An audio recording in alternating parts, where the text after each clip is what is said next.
弟兄姊妹平安，今天是2025年1月13号。今天的经文是诗篇106篇第1节到12节，士师记第4章第1节到16节，以弗所书第4章第10节到17节。今天要跟大家分享的主题是新生命。从历史的角度来看，人类有许许多多的过程问题都如同秋千一样，一下子不够，一下子又太超过，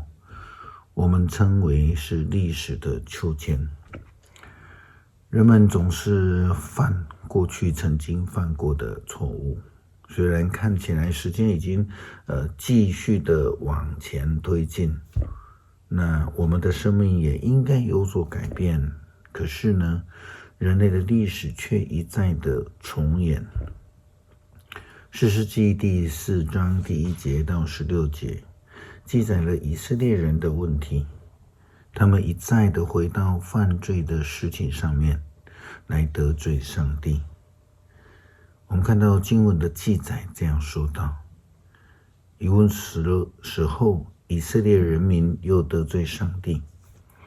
所以上主把他们交在统治夏所城的迦南王耶宾手里。耶宾的统帅是西西拉，驻扎在外邦人的夏罗舍。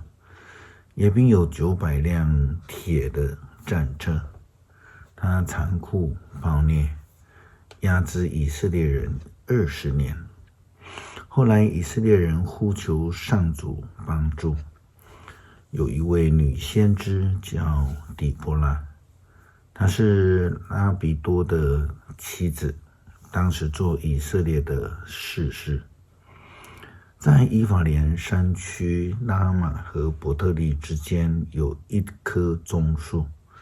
底波拉常坐在那棕树下，以色列人民都到那里请他主持公道。有一天，他派人到拿弗他利的基底斯去招亚比纳安的儿子巴拉来，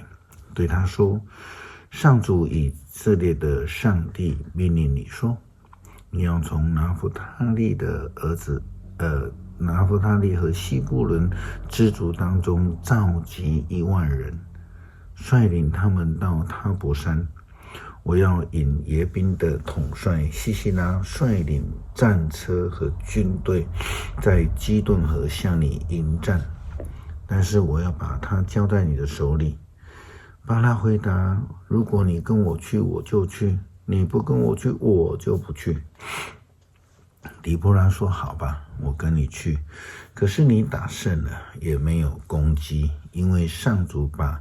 西西拉交在一个女人的手里了。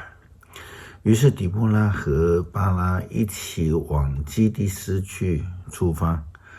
巴拉召集西布伦和拿弗他利支族的人到基底斯，有1万人跟随他。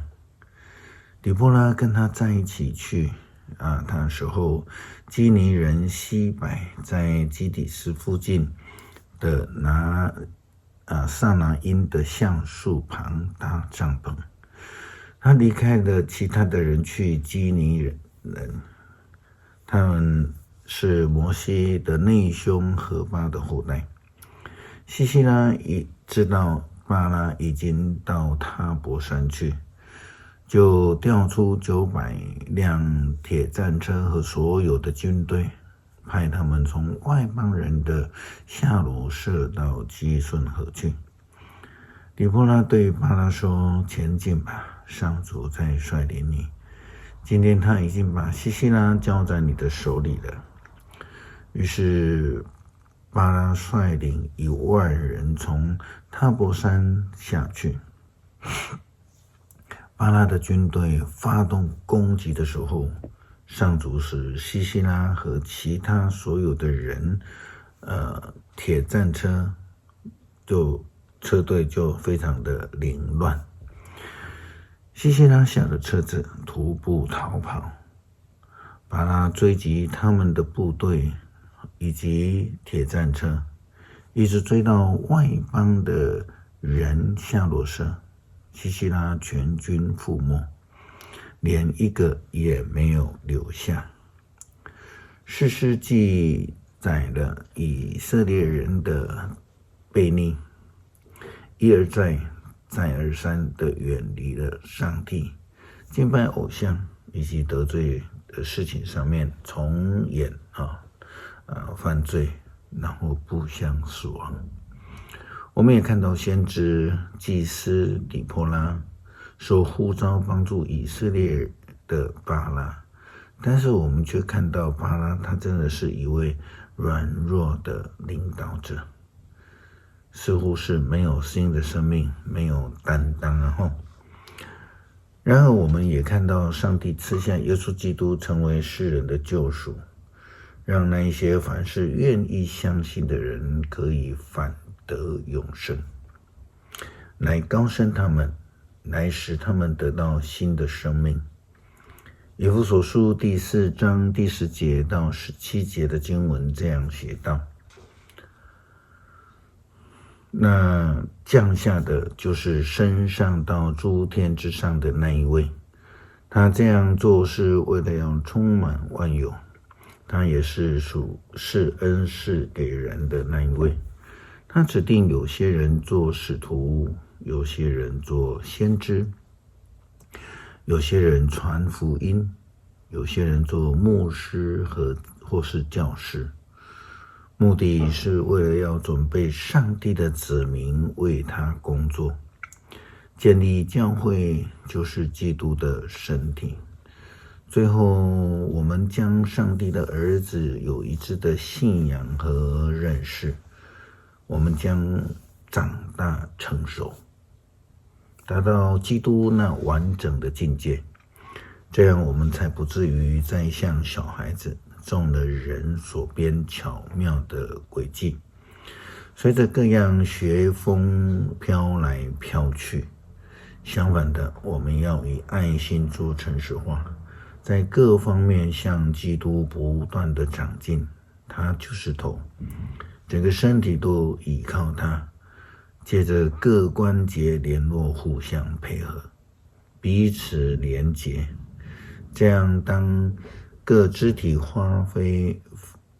功能的时候，身体就会在爱中渐渐的长大，建立起来。现在在奉主的名郑重的劝告你们，不要过着像外邦人那样的生活。基督的身体信仰，我们基督徒的信仰生命呢，必须对上帝的儿子耶稣基督有一致的信仰与认识，这样我们才能够在信仰里面长大成熟，建立基督的身体，就是教会。哥林多后书第5章17节这样说道，非常熟悉的经文，若有人在基督里，他就是新造的人，一切都过去了，旧的就变成旧的，然后我们才能够领受新的。诗篇106篇第1节到12节，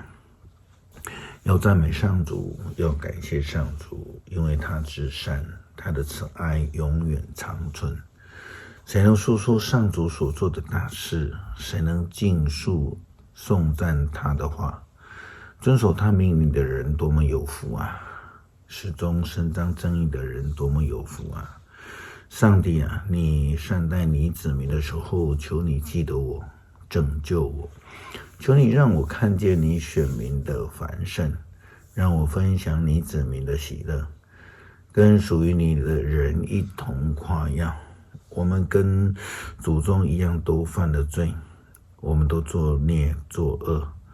对我们祖宗在埃及时不明白上帝奇妙的作为，他们忘记了上帝屡次向他们显示慈爱，他们竟然在红海背叛全能者。然而上帝为了彰显自己的大能，仍然照应许来拯救他们。他斥责红海，海就立即的干枯。他带领他的子民走过去，像走在干地。他救他们脱离厌恶他们的人，他从仇敌的手中救出他们，但海水淹没了仇敌，没有一个人逃脱。于是他的子民相信他的应许，他们歌唱颂赞他。我们都立志接受主耶稣基督成为我们的救主，也求主帮助我们来领受救恩，得着新的生命。祷告奉主耶稣基督圣名求，阿们。